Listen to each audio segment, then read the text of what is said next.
This is He Knows the Sport, bringing you that heat and that fire. Yeah, man, I just sat here and listened to Teofimo Lopez Sr. The dude sound like a tamed cat. Let me say it again. The dude sound like a tamed cat. I also put that in my community post. This guy's completely the 180 of what he was previously. Let me say it again. He's completely the 180 of what he was previously. I've been told you guys, and the prediction king strikes again, that Masayoshi Nakatani fight is going to expose this super duper hype job, the takeover. You know what I'm saying? Teofimo Lopez. I knew that this kid wasn't what they were saying that he was. So I'm glad that him and his father needed this reality check. Because in life, that's what you need sometimes, a reality check. Let me say it again.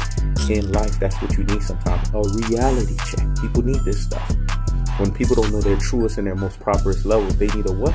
A reality check. Let me say it again. When people don't know their truest and their most properest levels, they need a what? A reality check. And that's what they needed. Now he sounds like a tamed cat. He's basically saying, my son just started training camp for a few weeks now, and we're getting ready to try to see if we can go ahead and beat Richard Commey. That's a completely different vernacular, completely different language, a completely different level of vocabulary than him barking all over the place, cursing all over the place, sounding belligerent all over the place, walking around drunk all over the place, and bragging all over the place over his son. He's starting to understand.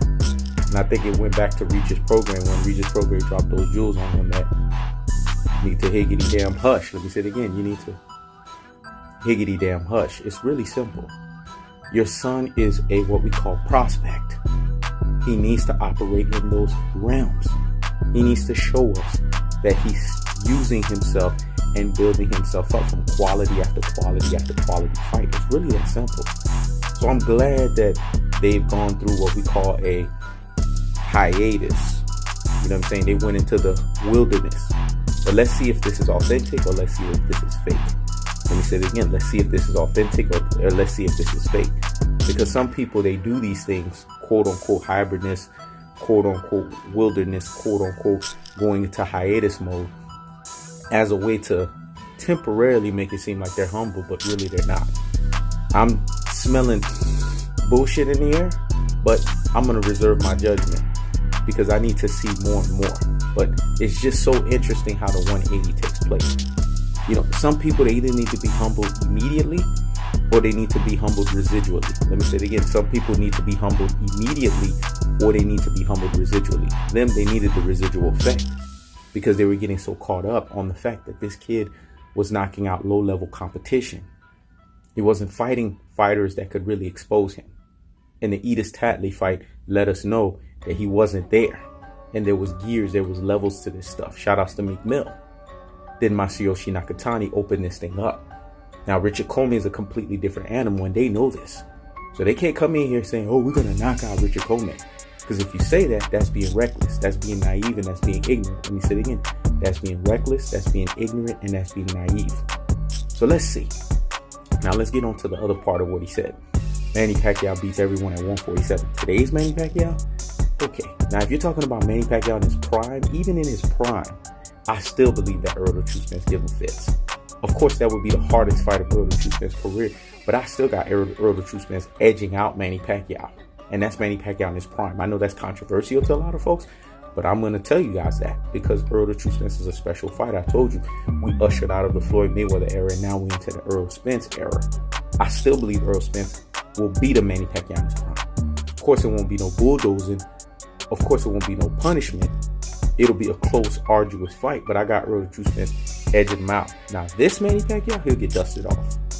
Let me say it again. This Manny Pacquiao will get dusted off. This was evident when Manny Pacquiao stepped into the ring after he saw the display of Earl of True Spence versus Mikey Garcia. He didn't want no parts of that. And so much so, he put a poll up and he purposefully omitted Earl of True Spence's name off of the list. There's a reason for that, folks, because he doesn't want that kind of free smoke. You guys have to see that for what it is. So Teofimo Lopez Sr., I vehemently disagree with what you say when you say Manny Pacquiao beats everyone at 147. Minus Earl of True Spence. That's what you need to say. You need to start your language that way. Let me say it again. Minus Earl of True Spence. Everyone else, I can see Manny Pacquiao giving problems. I don't want to say beat, because I still believe Terrence Will Crawford can get Manny Pacquiao out of there. He'll outpoint him. I believe that this Sean Porter that I saw in the Earl Spence fight, Sean Gatekeeper Porter, that is, will give him fits. But yeah, all of those other guys, I could see Manny Pacquiao giving them problems, but not Earl Spence. Not today's Manny Pacquiao. He gets dusted off. It's really that simple. This is He Knows the Sport. Check it out.